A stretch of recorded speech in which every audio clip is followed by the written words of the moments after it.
ಇದೇ ನಾಡು ಇದೇ ಭಾಷೆ ಎಂದೆಂದೂ ನನ್ನದಾಗಿರಲಿ. ಹಾಯ್ ಹಲೋ ನಮಸ್ತೆ, ಎಲ್ಲರೂ ಹೇಗಿದ್ದೀರಾ? ಎಲ್ಲರೂ ಚೆನ್ನಾಗಿದ್ದೀರಾ ಅಂತ ಭಾವಿಸ್ತಾ ಇಂದಿನ ವಿಡಿಯೋವನ್ನು ಪ್ರಾರಂಭಿಸೋಣ ಬನ್ನಿ. ಇಂದಿನ ವಿಡಿಯೋದಲ್ಲಿ third sem BA SCP syllabus Bengaluru ಯೂನಿವರ್ಸಿಟಿಯ ಡೆವಲಪ್ಮೆಂಟ್ ಎಕನಾಮಿಕ್ ಅನ್ನೋ ಸಿಲೆಬಸ್ನ ಪೂರ್ತಿ ಚಾಪ್ಟರ್ಸ್ ಕ್ವಶನ್ ಆ್ಯಂಡ್ ಆನ್ಸರ್ಸ್ ನೋಡೋಣ. ಇಂಪಾರ್ಟೆಂಟ್ ಕ್ವಶನ್ ಆ್ಯಂಡ್ ಆನ್ಸರ್ಸ್ ನೋಡೋಣ ಬನ್ನಿ. ಮೊದಲನೇ ಕ್ವಶನ್, ಆರ್ಥಿಕ ಬೆಳವಣಿಗೆ ಎಂದರೇನು? ಆರ್ಥಿಕ ಬೆಳವಣಿಗೆ ಎಂದರೆ ಒಂದು ದೇಶ ಅಥವಾ ಪ್ರದೇಶದಲ್ಲಿ ನಿರ್ದಿಷ್ಟ ಅವಧಿಯಲ್ಲಿ ಉತ್ಪಾದನೆಯ ಪ್ರಮಾಣ ಮತ್ತು ಆದಾಯದ ಮಟ್ಟದಲ್ಲಿ ಉಂಟಾಗುವ ವೃದ್ಧಿ. ಸಾಮಾನ್ಯವಾಗಿ ಇದನ್ನು ರಾಷ್ಟ್ರೀಯ ಆದಾಯ, ಪ್ರತಿ ವ್ಯಕ್ತಿಯ ಆದಾಯ, ಕೈಗಾರಿಕಾ ಉತ್ಪಾದನೆ, ಕೃಷಿ ಉತ್ಪಾದನೆ ಮೊದಲಾದ ಸೂಚಕಗಳಿಂದ ಅಳೆಯಲಾಗುತ್ತದೆ. ಸರಳವಾಗಿ ಹೇಳುವುದಾದರೆ, ದೇಶದಲ್ಲಿ ಹೆಚ್ಚು ವಸ್ತು ಸೇವೆಗಳು ಉತ್ಪಾದನೆಯಾಗುತ್ತವೆ. ಅದರಲ್ಲಿ ಜನರ ಆದಾಯ ಹೆಚ್ಚಾಗುತ್ತಿದ್ದರೆ ಅದನ್ನು ಆರ್ಥಿಕ ಬೆಳವಣಿಗೆ ಎನ್ನಲಾಗುತ್ತದೆ.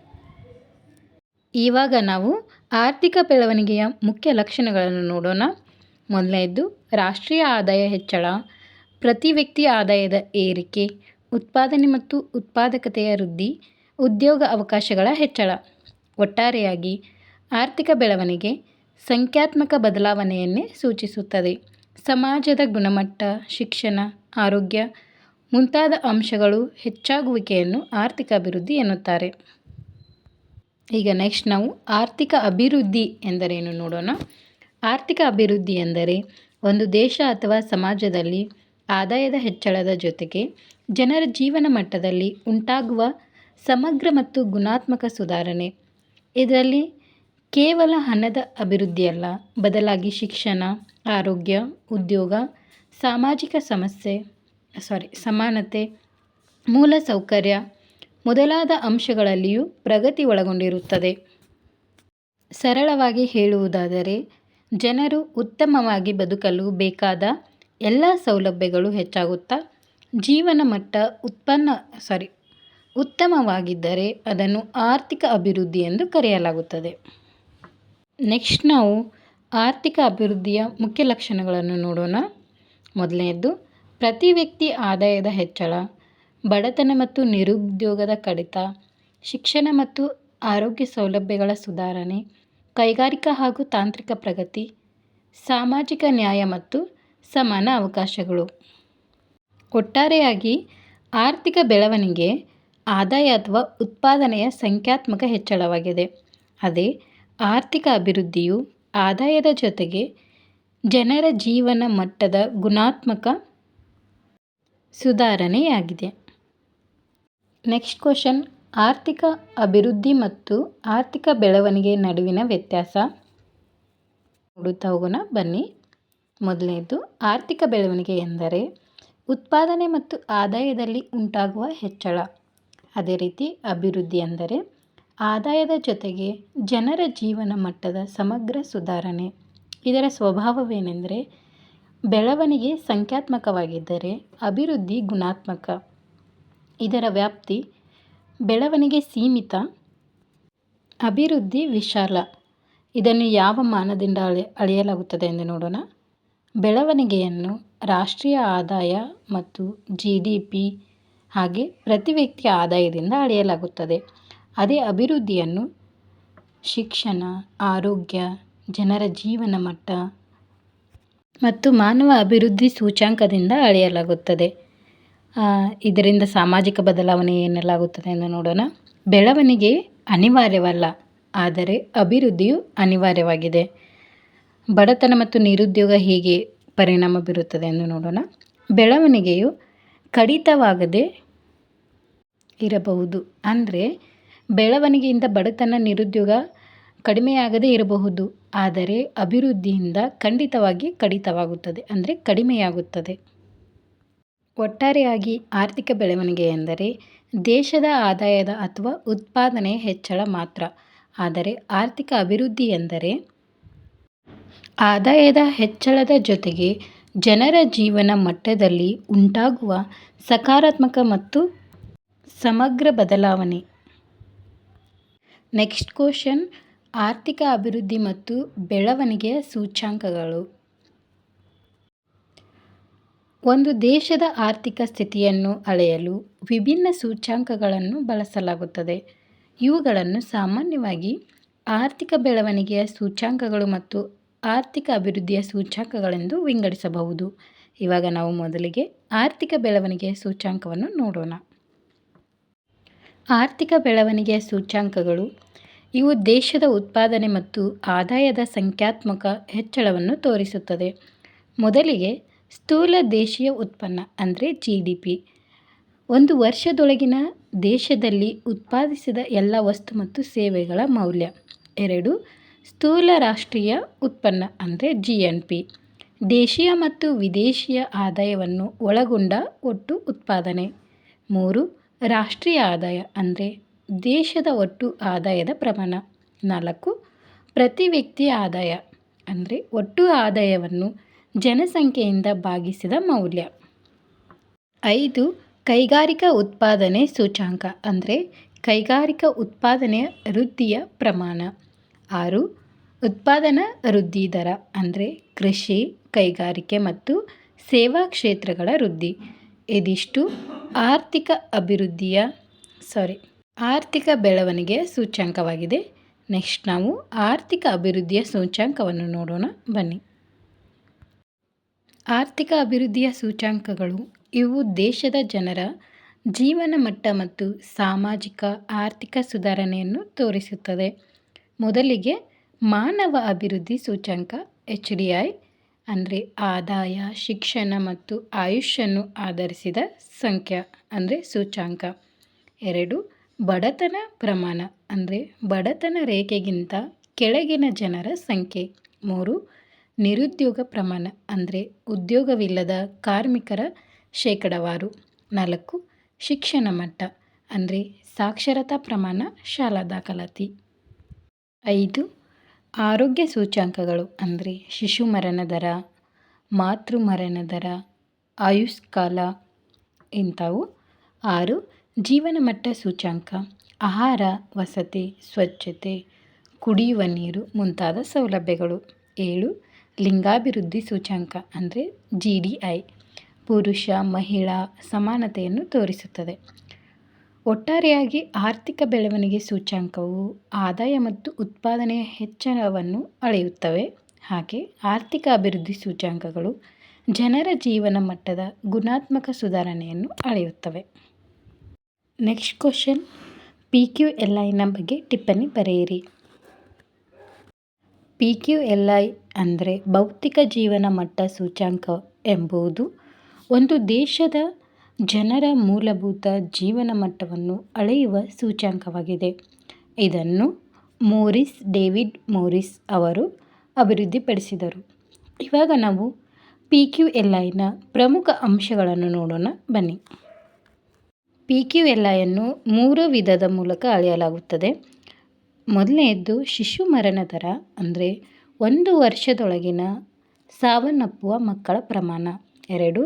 ಜನನ ಸಮಯದ ಆಯುಷ್ಕಾಲ ಅಂದರೆ ಜನರು ಸರಾಸರಿ ಎಷ್ಟು ವರ್ಷ ಬದುಕುತ್ತಾರೆ ಎಂಬುದು. 3. ಮೂಲಭೂತ ಸಾಕ್ಷರತೆ ಅಂದರೆ ಓದಲು ಬರೆಯಲು ಬಲ್ಲವರ ಶೇಕಡಾವಾರು.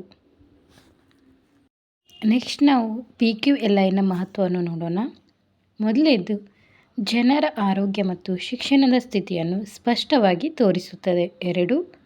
ಕೇವಲ ಆದಾಯದ ಆಧಾರದ ಮೇಲೆ ದೇಶವನ್ನು ಮೌಲ್ಯಮಾಪನ ಮಾಡುವ ದೋಷವನ್ನು ತಡೆಯುತ್ತದೆ. 3. ಅಭಿವೃದ್ಧಿಶೀಲ ಮತ್ತು ಅಭಿವೃದ್ಧಿಯಾದ ದೇಶಗಳ ಹೋಲಿಕೆ ಸಹಾಯ. ಈಗ PQLIನ ಮಿತಿಗಳನ್ನು ನೋಡೋಣ. ಮೊದಲನೆಯದು ಆದಾಯ ಮತ್ತು ಆರ್ಥಿಕ ಅಂಶಗಳನ್ನು ಒಳಗೊಂಡಿಲ್ಲ. 2. ಸಾಮಾಜಿಕ ಅಸಮಾನತೆಗಳನ್ನು ಸಂಪೂರ್ಣವಾಗಿ ತೋರಿಸಲಾರದು. 3. ಜೀವನ ಮಟ್ಟದ ಎಲ್ಲ ಅಂಶಗಳನ್ನು ಒಳಗೊಂಡಿಲ್ಲ. ಒಟ್ಟಾರೆಯಾಗಿ PQLI ದೇಶದ ಅಭಿವೃದ್ಧಿಯನ್ನು ಮಾನವನ ದೃಷ್ಟಿಕೋನದಿಂದ ಅಳೆಯುವ ಪ್ರಮುಖ ಸೂಚ್ಯಂಕವಾಗಿದೆ. ಇದು ಆರ್ಥಿಕ ಬೆಳವಣಿಗೆಗಿಂತ ಜನಕೇಂದ್ರಿತ ಅಭಿವೃದ್ಧಿಗೆ ಹೆಚ್ಚು ಮಹತ್ವ ನೀಡುತ್ತದೆ.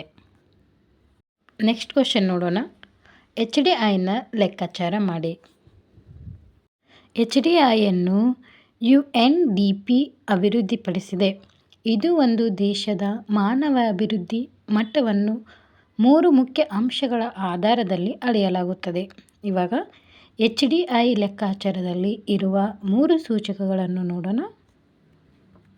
ಮೊದಲನೆಯದ್ದು ಆಯುಷ್ಯ ಸೂಚ್ಯಂಕ, ಅಂದರೆ ಜನರು ಸರಾಸರಿ ಎಷ್ಟು ವರ್ಷ ಬದುಕುತ್ತಾರೆ ಎಂಬುದನ್ನು ಆಧರಿಸಿದೆ. ಇದನ್ನು ಲೆಕ್ಕಾಚಾರ ಮಾಡಲು ಒಂದು ಸೂತ್ರವಿದೆ. ಅದೇನೆಂದರೆ LEI, ಅಂದರೆ ಆಯುಷ್ಯ ಸೂಚ್ಯಂಕ ವಾಸ್ತವ ಆಯುಷ್ಯು -20 /85 - 20. ಈ ಮೂಲಕ ಆಯುಷ್ಯ ಸೂಚ್ಯಂಕವನ್ನು ಅಳೆಯಲಾಗುತ್ತದೆ. 2 ಶಿಕ್ಷಣ ಸೂಚ್ಯಂಕ, ಅಂದರೆ ಇದಕ್ಕೆ 2 ಭಾಗಗಳಿವೆ. ಮೊದಲನೆಯದು ಸರಾಸರಿ ಶಾಲಾ ವರ್ಷಗಳು ಮತ್ತು ಎದುರು ನೋಡುವ ಶಾಲಾ ವರ್ಷಗಳು. ಇವನ್ನು MYS ಮತ್ತು EYS ಎಂದು ಕರೆಯಲಾಗುತ್ತದೆ. ಇದನ್ನು ಲೆಕ್ಕಾಚಾರ ಮಾಡಲು ಸೂತ್ರಗಳಿವೆ, ನೋಡೋಣ. MYSI MYS / 15. ಈ ಥರ ಇದರ ಸೂತ್ರ ಇದೆ, ನೋಡ್ಕೊಳ್ಳಿ. ನೆಕ್ಸ್ಟ್ 3 ಆದಾಯ ಸೂಚ್ಯಂಕ, ಜನರ ಪ್ರತಿ ವ್ಯಕ್ತಿ ರಾಷ್ಟ್ರೀಯ ಆದಾಯ, ಅಂದರೆ GNI ಪರ್ ಕ್ಯಾಪಿಟಲ್ ಆಧರಿಸಿ ಸೂತ್ರ ನೋಡೋಣ. ಆದಾಯ ಸೂಚ್ಯಂಕ ಇನ್ GNI -in 100 in / 75,000 - in 100. ಇಲ್ಲಿ ಇನ್ ಅಂದರೆ ನೈಸರ್ಗಿಕ ಲಾಗರಿದಮ್ ಎಂದು ಅರ್ಥ. ಇವಾಗ ನಾವು ಒಂದು ಸರಳ ಪರೀಕ್ಷೆಗೆ ಉಪಯುಕ್ತವಾದ ಒಂದು ಕ್ವಶನ್ ನೋಡೋಣ. ಒಂದು ದೇಶದ ಮಾಹಿತಿ ಹೀಗಿದೆ ಎಂದು ಊಹಿಸೋಣ. ಆಯುಷ್ಯು 70 ವರ್ಷ, MOS 8 ವರ್ಷ, EYS 12 ವರ್ಷ, GNI $20,000 ಅಂದರೆ ಅಂತಾರಾಷ್ಟ್ರೀಯ ಡಾಲರ್ ಎಂದು ಊಹಿಸಿ. ಎಕ್ಸಾಮ್ಗೆ ಈ ಥರ ಕ್ವಶನ್ಸ್ ಕೇಳ್ಬೋದು, ನೋಡ್ಕೊಳ್ಳಿ.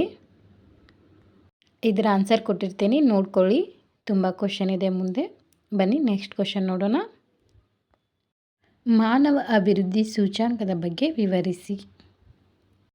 ಮಾನವ ಅಭಿವೃದ್ಧಿ ಸೂಚ್ಯಂಕ ಅಂದರೆ HDI ಎನ್ನುವುದು ಒಂದು ದೇಶದ ಮಾನವರ ಒಟ್ಟಾರೆ ಅಭಿವೃದ್ಧಿ ಮಟ್ಟವನ್ನು ಅಳೆಯಲು ಬಳಸುವ ಪ್ರಮುಖ ಸೂಚ್ಯಂಕವಾಗಿದೆ. ಇದನ್ನು ಸಂಯುಕ್ತ ರಾಷ್ಟ್ರಗಳ ಅಭಿವೃದ್ಧಿ ಕಾರ್ಯಕ್ರಮ ರೂಪಿಸಿದೆ, ಅಂದರೆ UNDP ರೂಪಿಸಿದೆ. ಇವಾಗ HDIನ ಅರ್ಥವನ್ನು ನೋಡೋಣ. HDI ಎಂದರೆ ಕೇವಲ ಆದಾಯದ ಹೆಚ್ಚಳವನ್ನಷ್ಟೇ ಅಲ್ಲ, ಜನರು ಎಷ್ಟು ಆರೋಗ್ಯಕರವಾಗಿ, ವಿದ್ಯಾವಂತರಾಗಿ, ಗೌರವಯುತ ಜೀವನ ನಡೆಸುತ್ತಿದ್ದಾರೆ ಎಂಬುದನ್ನು ಅಳೆಯುವ ಸೂಚ್ಯಂಕವಾಗಿದೆ. ಇವಾಗ ನಾವು HDIನ ಪ್ರಮುಖ ಅಂಶಗಳನ್ನು ನೋಡೋಣ. HDI 3 ಮುಖ್ಯ ಸೂಚಕಗಳ ಮೇಲೆ ಆಧಾರಿತವಾಗಿದೆ. ಮೊದಲನೆಯದ್ದು ಆರೋಗ್ಯ, ಅಂದರೆ ಆಯುಷ್ಯು. ಇದರಲ್ಲಿ ಜನನ ಸಮಯದ ಆಯುಷ್ಯು ಮತ್ತು ಜನರು ಸರಾಸರಿ ಎಷ್ಟು ವರ್ಷ ಬದುಕುತ್ತಾರೆ ಎಂಬುದನ್ನು ತೋರಿಸುತ್ತದೆ. 2 ಶಿಕ್ಷಣ, ಅಂದರೆ ಸರಾಸರಿ ಶಾಲಾ ವರ್ಷಗಳು ಮತ್ತು ಎದುರು ನೋಡುವ ಶಾಲಾ ವರ್ಷಗಳನ್ನು ನೋಡಬಹುದು. 3 ಜೀವನ ಮಟ್ಟ, ಅಂದರೆ ಆದಾಯ. ಪ್ರತಿ ವ್ಯಕ್ತಿ ಒಟ್ಟು ರಾಷ್ಟ್ರೀಯ ಆದಾಯ, ಅಂದರೆ GNI ಪರ್ ಕ್ಯಾಪಿಟಲ್ ಮತ್ತು ಜನರ ಆರ್ಥಿಕ ಸಾಮರ್ಥ್ಯವನ್ನು ತೋರಿಸುತ್ತದೆ. ಒಟ್ಟಾರೆಯಾಗಿ HDI ಪ್ರತಿ ಅಂಶವನ್ನು 0 ರಿಂದ 1 ನಡುವಿನ ಸೂಚ್ಯಂಕವಾಗಿ ಪರಿವರ್ತಿಸಲಾಗಿದೆ ಮತ್ತು 3 ಸೂಚ್ಯಂಕಗಳ ಜ್ಯಾಮಿತಿಯ ಸರಾಸರಿ ತೆಗೆದು HDI ಲೆಕ್ಕ ಹಾಕಲಾಗುತ್ತದೆ. ಅಂದರೆ HDI √3 ಆಯುಷ್ ಸೂಚ್ಯಂಕ ಇಂಟು ಶಿಕ್ಷಣ ಸೂಚ್ಯಂಕ ಇಂಟು ಆದಾಯ ಸೂಚ್ಯಂಕ. ಇವಾಗ HDIನ ಮಹತ್ವವನ್ನು ನೋಡೋಣ. ಮೊದಲನೇದು, ಅಭಿವೃದ್ಧಿಯನ್ನು ಮಾನವ ಕೇಂದ್ರಿತವಾಗಿ ಅಳೆಯಲಾಗುತ್ತದೆ. 2 ಕೇವಲ GDP ಆಧಾರಿತ ಮೌಲ್ಯಮಾಪನದ ಮಿತಿಯನ್ನು ತೋರಿಸುತ್ತದೆ. 3 ದೇಶಗಳ ನಡುವೆ ಹೋಲಿಕೆ ಮಾಡಲು ಸಹಾಯಕ. 4 ಅಭಿವೃದ್ಧಿ ನೀತಿಗಳನ್ನು ರೂಪಿಸಲು ಮಾರ್ಗದರ್ಶಿಯಾಗಿದೆ. ಇವಾಗ ನಾವು HDIಯ ಮಿತಿಗಳನ್ನು ನೋಡೋಣ. ಮೊದಲನೇದು ಆದಾಯ ವಿತರಣೆ ಅಂದರೆ ಅಸಮಾನತೆಯನ್ನು ಸಂಪೂರ್ಣವಾಗಿ ತೋರಿಸಲಾರದು. 2 ಲಿಂಗ ಅಸಮಾನತೆ ಮತ್ತು ಪರಿಸರ ಅಂಶಗಳನ್ನು ಒಳಗೊಂಡಿಲ್ಲ. 3 ಗುಣಮಟ್ಟದ ಶಿಕ್ಷಣ ಆರೋಗ್ಯವನ್ನು ಸಂಪೂರ್ಣವಾಗಿ ಅಳೆಯಲಾರದು.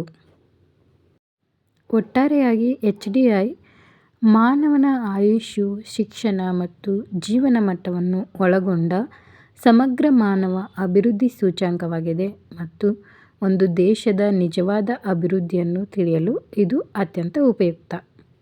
ನೆಕ್ಸ್ಟ್ ಕ್ವಶನ್, ಬಡತನ ಮತ್ತು ಅಸಮಾನತೆಯ ಅರ್ಥ ಮತ್ತು ಕಾರಣಗಳನ್ನು ವಿವರಿಸಿ.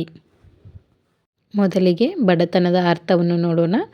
ಬಡತನ ಎಂದರೆ ವ್ಯಕ್ತಿ ಅಥವಾ ಕುಟುಂಬವು ಆಹಾರ, ವಸ್ತ್ರ, ವಸತಿ, ಶಿಕ್ಷಣ, ಆರೋಗ್ಯ ಮುಂತಾದ ಮೂಲಭೂತ ಅಗತ್ಯಗಳನ್ನು ಪೂರೈಸಿಕೊಳ್ಳಲು ಅಗತ್ಯವಾದ ಆದಾಯ ಅಥವಾ ಸಂಪನ್ಮೂಲಗಳ ಕೊರತೆ ಹೊಂದಿರುವ ಸ್ಥಿತಿಯನ್ನು ಬಡತನ ಎನ್ನುವರು. ಇವಾಗ ನಾವು ಬಡತನದ ಕಾರಣಗಳನ್ನು ನೋಡೋಣ. ಮೊದಲನೆಯದು ನಿರುದ್ಯೋಗ ಅಂದರೆ ಉದ್ಯೋಗ ಅವಕಾಶಗಳ ಕೊರತೆ. 2 ಕಡಿಮೆ ಆದಾಯ ಅಂದರೆ ಅಲ್ಪ ವೇತನ. 3 ಜನಸಂಖ್ಯಾ ವೃದ್ಧಿ ಅಂದರೆ ಸಂಪನ್ಮೂಲಗಳ ಮೇಲೆ ಒತ್ತಡ. 4 ಶಿಕ್ಷಣದ ಕೊರತೆ ಅಂದರೆ ಕೌಶಲ್ಯಗಳ ಅಭಾವ. 5 ಕೃಷಿಯ ಮೇಲಿನ ಅವಲಂಬನೆ ಅಂದರೆ ಋತುಮಾನ ಹಾಗೂ ಹವಾಮಾನ ಅವಲಂಬನೆ. 6 ಸಾಮಾಜಿಕ ಅಸಮಾನತೆ ಅಂದರೆ ಜಾತಿ, ಲಿಂಗ ಆಧಾರಿತ ಭೇದ ಭಾವ. 7 ಸರ್ಕಾರಿ ನೀತಿಗಳ ವೈಫಲ್ಯ ಅಂದರೆ ದುರಾಡಳಿತ, ಭ್ರಷ್ಟಾಚಾರ. ಇವೆಲ್ಲ ಬಡತನದ ಕಾರಣಗಳು. ಇವಾಗ ನಾವು ಅಸಮಾನತೆಯ ಅರ್ಥ ಮತ್ತು ಕಾರಣಗಳನ್ನು ನೋಡೋಣ. ಮೊದಲಿಗೆ ಅರ್ಥವನ್ನು ನೋಡೋಣ. ಅಸಮಾನತೆ ಎಂದರೆ ಸಮಾಜದಲ್ಲಿ ಆದಾಯ, ಸಂಪತ್ತು, ಶಿಕ್ಷಣ, ಆರೋಗ್ಯ, ಅವಕಾಶಗಳು ಸಮವಾಗಿ ಹಂಚಿಕೆಯಾಗದಿರುವ ಸ್ಥಿತಿ. ಇದಕ್ಕೆ ಕಾರಣಗಳೇನೆಂದರೆ ಮೊದಲನೆಯದು ಆದಾಯ ವಿತರಣೆಯ ಅಸಮಾನತೆ. 2 ಸಾಮಾಜಿಕ ಭೇದ ಭಾವ ಅಂದರೆ ಜಾತಿ, ವರ್ಗ, ಲಿಂಗ ಆಧಾರಿತ ಅಸಮಾನತೆ. 3 ಶಿಕ್ಷಣದ ಅಸಮಲಭ್ಯತೆ. 4 ಉದ್ಯೋಗ ಅವಕಾಶಗಳ ಅಸಮಾನ ಹಂಚಿಕೆ. 5 ನಗರ ಗ್ರಾಮ ವ್ಯತ್ಯಾಸ. 6 ತಂತ್ರಜ್ಞಾನ ಪ್ರವೇಶದ ಕೊರತೆ. ಒಟ್ಟಾರೆಯಾಗಿ ಬಡತನ ಮತ್ತು ಅಸಮಾನತೆಯ ನಡುವಿನ ಸಂಬಂಧವೇನೆಂದರೆ ಬಡತನ ಅಸಮಾನತೆಯ ಫಲವಾಗಿರಬಹುದು ಮತ್ತು ಅಸಮಾನತೆ ಬಡತನವನ್ನು ಮುಂದುವರಿಸುತ್ತದೆ. ಇವೆರಡು ಸಮಾಜದ ಅಭಿವೃದ್ಧಿಗೆ ದೊಡ್ಡ ಅಡ್ಡಿಪಡಿಗಳು. ಬಡತನ ಮೂಲಭೂತ ಅಗತ್ಯಗಳ ಕೊರತೆಯಾದರೆ ಅಸಮಾನತೆ ಸಂಪನ್ಮೂಲ ಮತ್ತು ಅವಕಾಶಗಳ ಕೊರತೆಯಾಗಿದೆ. ನೆಕ್ಸ್ಟ್ ನಾವು ಬಡತನ ಮತ್ತು ಅಸಮಾನತೆಯ ಸೂಚಕಗಳನ್ನು ನೋಡೋಣ ಬನ್ನಿ. ಮೊದಲಿಗೆ ಬಡತನದ ಸೂಚಕಗಳನ್ನು ನೋಡೋಣ. ಮೊದಲನೇದು ಬಡತನ ರೇಖೆ, ಪ್ರತಿ ವ್ಯಕ್ತಿಯ ಆದಾಯ, ಪೌಷ್ಟಿಕ ಆಹಾರ ಲಭ್ಯತೆ, ಶಿಶು ಮರಣ ದರ, ಪೋಷಣೆಯ ಕೊರತೆ, ಶಿಕ್ಷಣ ಲಭ್ಯತೆ ಅಥವಾ ಸಾಕ್ಷರತೆ ಪ್ರಮಾಣ, ಆರೋಗ್ಯ ಸೌಲಭ್ಯಗಳ ಪ್ರವೇಶ, ವಸತಿ ಮತ್ತು ಸ್ವಚ್ಛತೆ ಸ್ಥಿತಿ, ಉದ್ಯೋಗ ಅಥವಾ ನಿರುದ್ಯೋಗ ಪ್ರಮಾಣ.